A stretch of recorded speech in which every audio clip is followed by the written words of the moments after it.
Hello everyone and welcome back to our channel. In this video, we will talk about the chapter number 7 of class 6th, that is the living and the non-living world.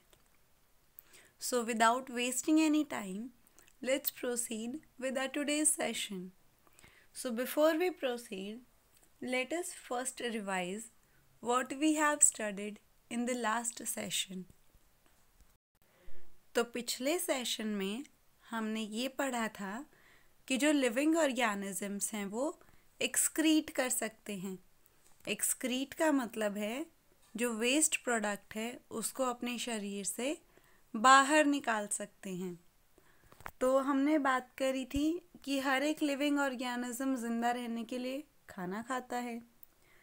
उस खाने का एक हिस्सा तो energy बनाने के काम में आ जाता है, पर जो दूसरा हिस्सा जो कि हमारा शरीर उसको डाइजेस्ट नहीं करवा पा रहा है, जो कि हमारे शरीर के काम का नहीं है, उसको वेस्ट मटेरियल माना जाता है और फिर उसी को हमारे शरीर से बाहर निकाला जाएगा।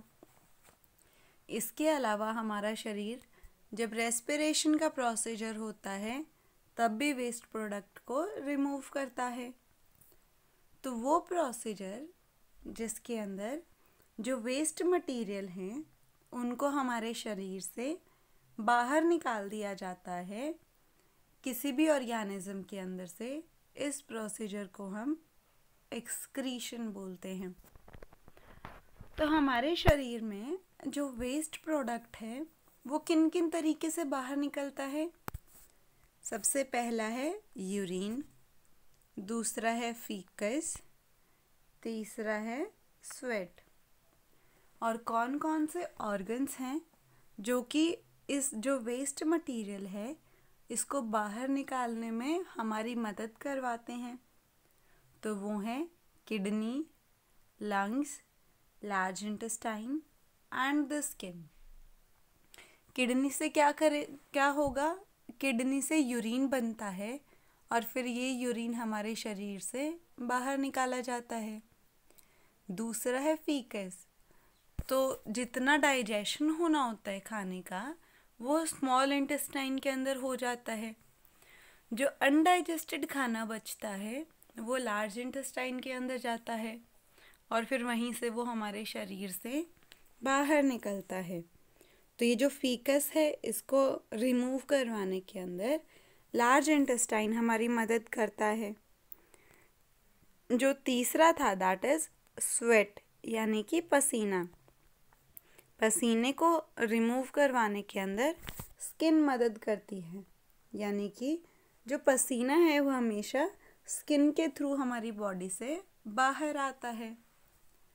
जो एनिमल्स के अंदर CO2 रिलीज़ हुई थी, कब रिलीज़ हुई थी CO2? जब खाने को ब्रेक डाउन किया गया था।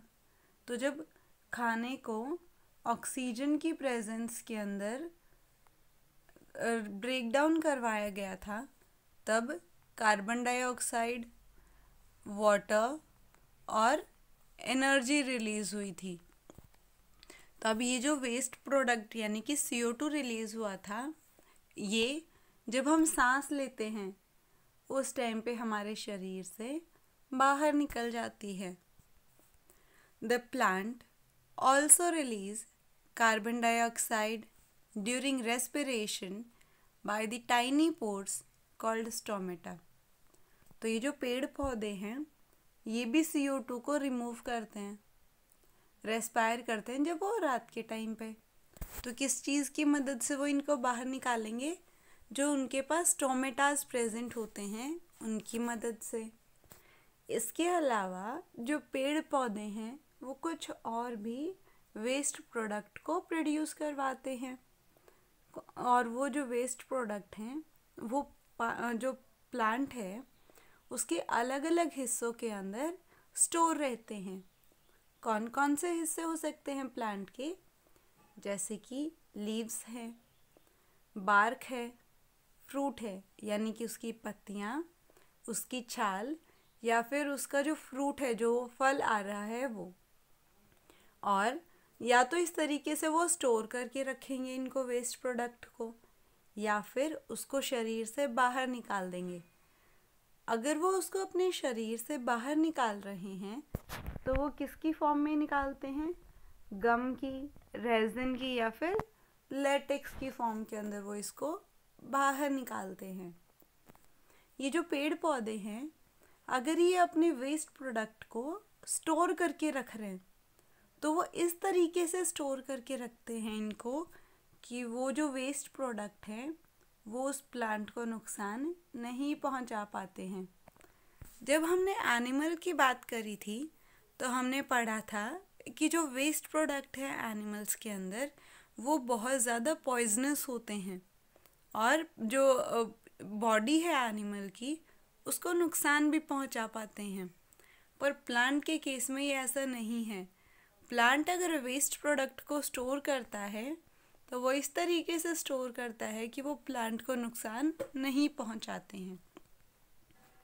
तो जो अगला टॉपिक है वो है कि द लिविंग थिंग्स ग्रो, कि जितने भी जो जिंदा चीज़ें हैं वो बढ़ती हैं, ग्रोथ होती है उनके अंदर। Look at your picture when you were an infant. तो अगर आपके पास अपनी कोई पुरानी तस्वीर हो तो आप उसको देखो जब आप एक इन्फेंट थे। इन्फेंट का मतलब है बिल्कुल छोटे बच्चे थे।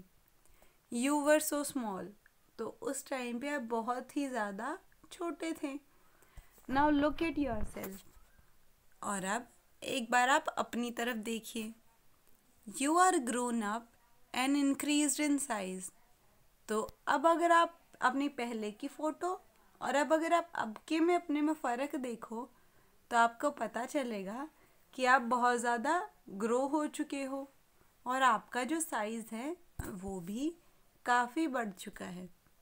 फॉर एग्ज़ाम्पल हम इस डायग्राम की बात कर लेते हैं। तो ये पहले तो जो बच्चा बिल्कुल इन्फेंट था, बिल्कुल छोटा सा था। उसके बाद इस बच्चे की ग्रोथ हुई, ये स्कूल वगैरह जाने लगा तो इस टाइम पे इसका साइज़ भी बढ़ा। और उसके बाद में जब ये एडल्ट स्टेज के अंदर पहुंच गया तो इसका जो साइज़ है वो और भी ज़्यादा बढ़ गया। यानी कि जितनी भी लिविंग चीज़ें हैं वो बढ़ती रहती हैं। All living things grow on their own. और जितनी भी जो ज़िंदा चीज़ें हैं ये अपने आप में ही बढ़ती हैं। यानी कि हमें बढ़ाने के लिए कोई और तो नहीं आ रहा है ना, हम खुद ही बढ़ रहे हैं। तो इसीलिए कि जितनी भी जो ज़िंदा चीज़ें हैं वो खुद ब खुद बढ़ने लगती हैं। Growth is actually an increase in size of the body. तो अब ये जो ग्रोथ है ये है क्या? मतलब कि हमारी जो बॉडी का जो साइज़ है वो क्या हो रहा है, धीरे धीरे बढ़ रहा है। पहले हमारी बॉडी का साइज़ इतना सा था, फिर वो इतना हुआ और फिर धीरे धीरे और पूरा साइज़ बढ़ गया। तो ग्रोथ का मतलब है कि हमारी जो बॉडी का साइज़ है उसके अंदर चेंज आना। A tiny seed grow into a baby plant and after some time it grows into a big plant और अ ट्री।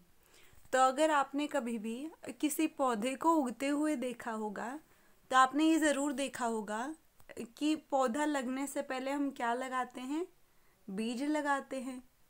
तो बिल्कुल छोटा सा जो बीज है वो सबसे पहले बिल्कुल छोटे से प्लांट के अंदर उगेगा और फिर तो वो जो बेबी प्लांट था वो नॉर्मली सीड से ज़्यादा साइज़ का था और उसके कुछ टाइम के बाद में वो जो बेबी प्लांट है वो पूरा का पूरा एक बड़े पौधे के अंदर, पेड़ के अंदर यानी कि बदल गया।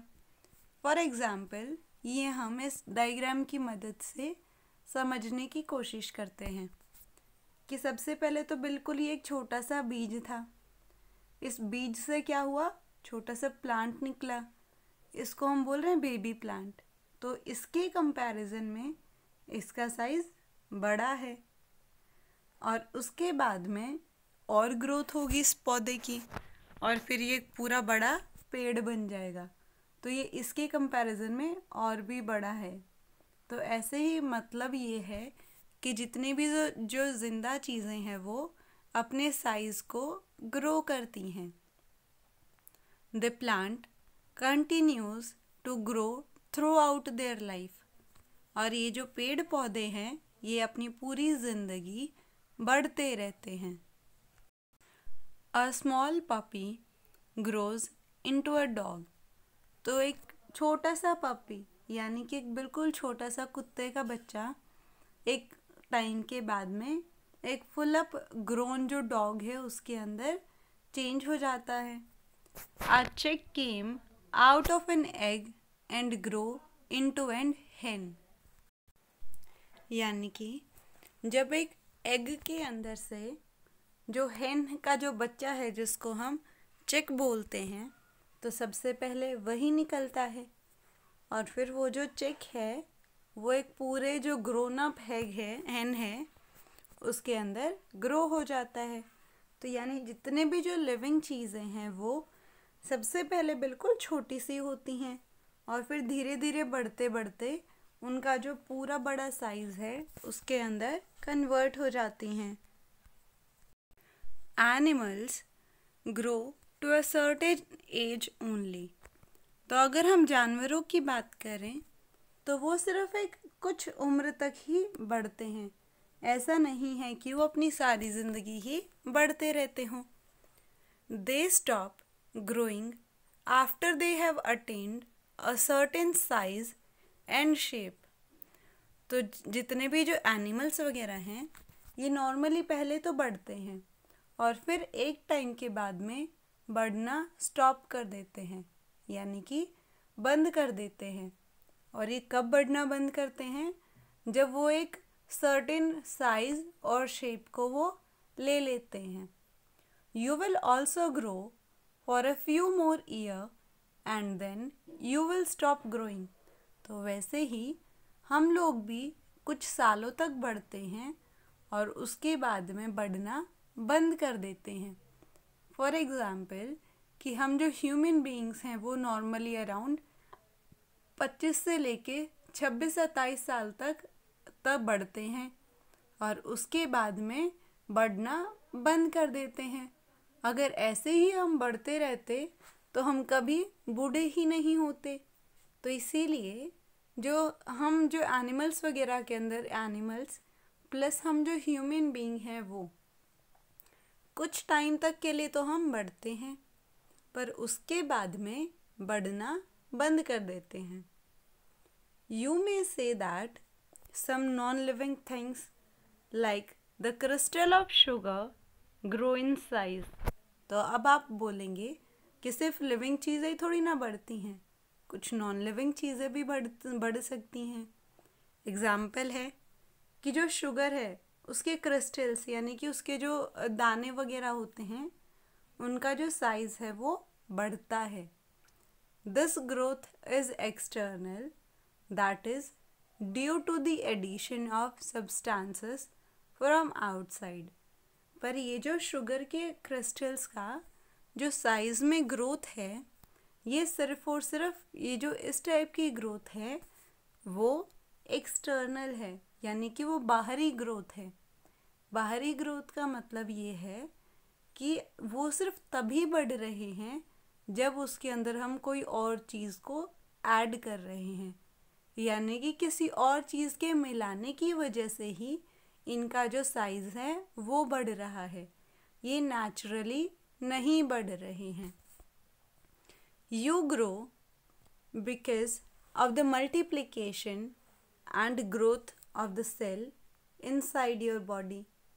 तो जब आप बढ़ रहे हैं वो किस चीज़ की वजह से बढ़ रहे हो?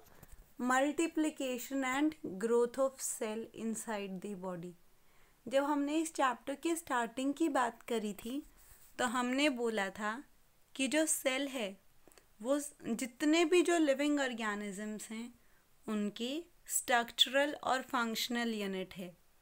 स्ट्रक्चरल का मतलब ये है कि जब भी हमारा शरीर जहाँ से बनना शुरू हुआ था वो पॉइंट कौन सा था? एक सेल से बनना शुरू हुआ था और फिर ऐसे ही हज़ारों लाखों मिलियंस ऑफ सेल मिलती गई और हमारा जो शरीर है वो बनता गया। फंक्शनल का मतलब था कि जितने भी हमारे शरीर के अंदर काम हो रहे हैं वो सारे किसकी वजह से हो रहे हैं? सेल की मदद से हो रहे हैं, क्योंकि जब एक ग्रुप मिलता है सेल का तो उससे क्या बनता है? टिश्यू बनता है। जब ऐसे ही टिश्यूज़ मिलते हैं तो क्या बनता है? ऐसे ही बहुत सारे टिश्यूज़ मिलने की वजह से फिर ऑर्गन बनेंगे। ऐसे ही बहुत सारे ऑर्गन्स मिलेंगे तो ऑर्गन सिस्टम बनेगा, और ऐसे ही बहुत सारे ऑर्गन सिस्टम्स के मिलने की वजह से हमारा पूरा जो शरीर है वो बनता है। तो इसीलिए ये जो बेसिक शुरुआत कहाँ से हुई थी हमारे शरीर के बनने की, वो थी सेल। तो ये जो सेल हैं ये बढ़ती रहती हैं और खुद को मल्टीप्लाई करवाती हैं। खुद को मल्टीप्लाई करवाने का मतलब है, पहले ये एक सेल थी, फिर ये दो हिस्सों के अंदर टूटी। अब ये जो दो हिस्से हैं ये फर्दर अपने और दो दो हिस्सों के अंदर टूटेंगे। अब ये हिस्से फिर फर्दर और टूटेंगे। तो ऐसे करके जो साइज़ है और जो नंबर है सेल का वो बढ़ता जाता है। So the growth in living organism is internal, that is to say from inside. तो ये जो हमारी ग्रोथ है वो किस टाइप की ग्रोथ है? वो इंटरनल टाइप की ग्रोथ है। इंटरनल का मतलब है कि हमारा जो साइज़ इंक्रीज हो रहा है, जो हमारा शेप हो रहा है चेंज, वो अंदर से चेंज हो रहा है। और वहीं जो शुगर क्रिस्टल्स का जो इंक्रीजमेंट था वो कैसा था? एक्सटर्नल ग्रोथ था, यानी कि किसी और चीज़ की मदद की वजह से बाहर से ही उनका जो साइज़ था वो बढ़ रहा था।